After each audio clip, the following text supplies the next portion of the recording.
The drama surrounding Cathy Engelbert has reached a breaking point. What started as quiet frustration inside locker rooms has erupted into a full-blown revolt at the highest levels of women's basketball. Players are done staying silent. And at the center of the storm stands one of the league's most respected stars, Napheesa Collier, whose voice has just exposed what many feared was happening behind closed doors: negligence, arrogance, and a leadership that's tearing the WNBA apart from within. For years, whispers followed Cathy Engelbert's tenure as WNBA Commissioner. She was hailed as a steady hand, a corporate veteran who would bring stability and credibility to a league desperate for both. But behind the polished interviews and corporate buzzwords, players began to sense something deeper, a disconnect. And when Napheesa Collier finally spoke out, that disconnect turned into outrage. Her words weren't reckless. They were raw, controlled, and devastating. Standing before the world, Collier didn't speak like an angry athlete. She spoke like a whistleblower, tired of being ignored, ready to expose the truth. The real threat to our league isn't money, she said. It isn't ratings or even missed calls. It's the lack of accountability from the league office. That one sentence cut through the PR noise like a blade. For years, athletes had begged for consistency, fairness, and transparency. And for years, they were met with silence. But Collier wasn't done. She brought receipts. She revealed that when she directly confronted Cathy Engelbert about fixing officiating, the commissioner's answer wasn't thoughtful or professional. It was mocking. Engelbert told her, quote, "Only the losers complain about refs." That one line shattered any illusion that this was just about sports. It exposed a deeper rot, a culture where leadership sees player safety and fairness as nuisances instead of responsibilities. Collier's revelation wasn't a single spark. It was a match thrown into a powder keg. And the moment she mentioned Caitlin Clark, the league's brightest star, everything changed. According to Collier, Engelbert didn't just dismiss concerns about officiating. She went further, downplaying rookie salaries and revenue gaps by saying Clark should be grateful for what the WNBA gives her, even suggesting that without the league, Clark wouldn't make anything.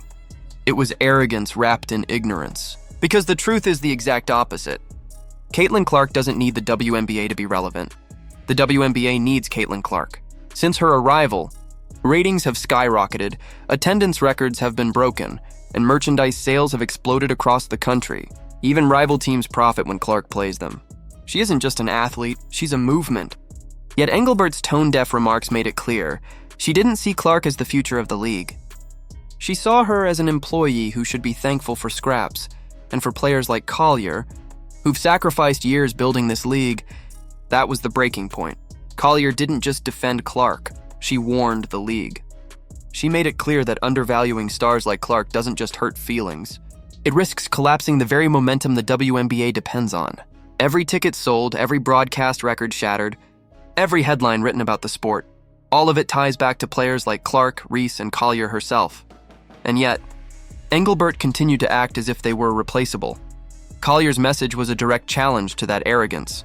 If leadership continues to treat players like they should be on their knees thanking their lucky stars, she said, then this league will crumble. These weren't the words of rebellion. They were a plea for survival. But even then, Collier hadn't delivered her final blow.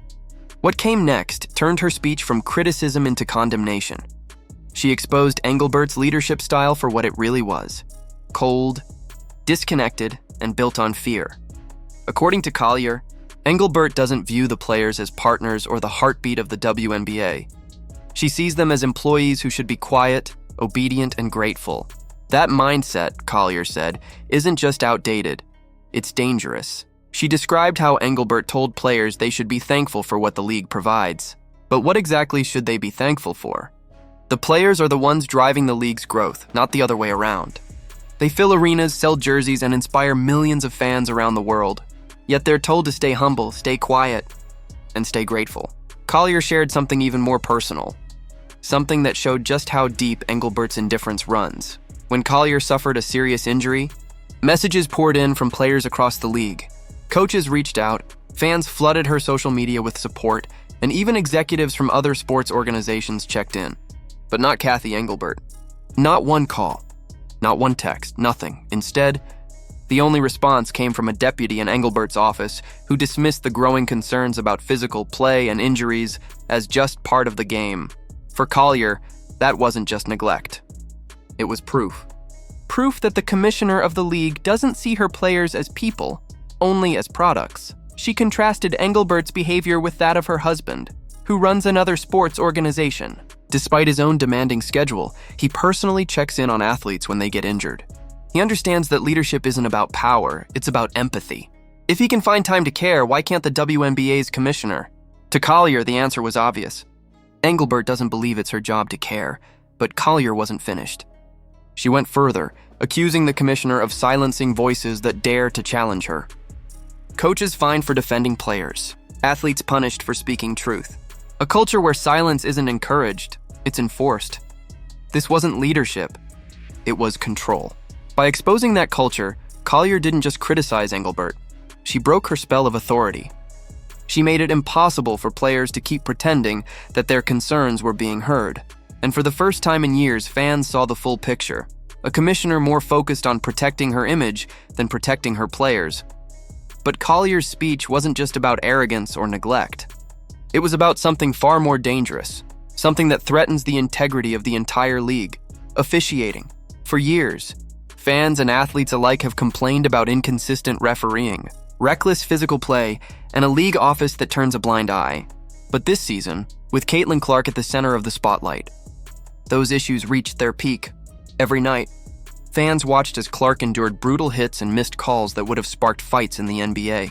Coaches like Becky Hammon spoke out, saying that if the same fouls happened in the men's league, the referees would have stepped in immediately.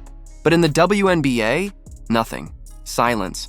And when players tried to speak up, they were fined or dismissed as complainers. Collier called it what it was: negligence. Not just bad officiating, but willful disregard for player safety. She warned that if leadership continues to ignore this, the league's credibility could collapse. Because fans can forgive mistakes. They can even forgive tough seasons. But they will never forgive a league that refuses to protect its stars. Every uncalled foul, every reckless hit, every injury that sidelines a superstar chips away at the trust fans have in the product. Once that trust is gone, it's almost impossible to rebuild. Collier's message was clear. The WNBA's problem isn't a lack of talent or excitement. It's a lack of leadership.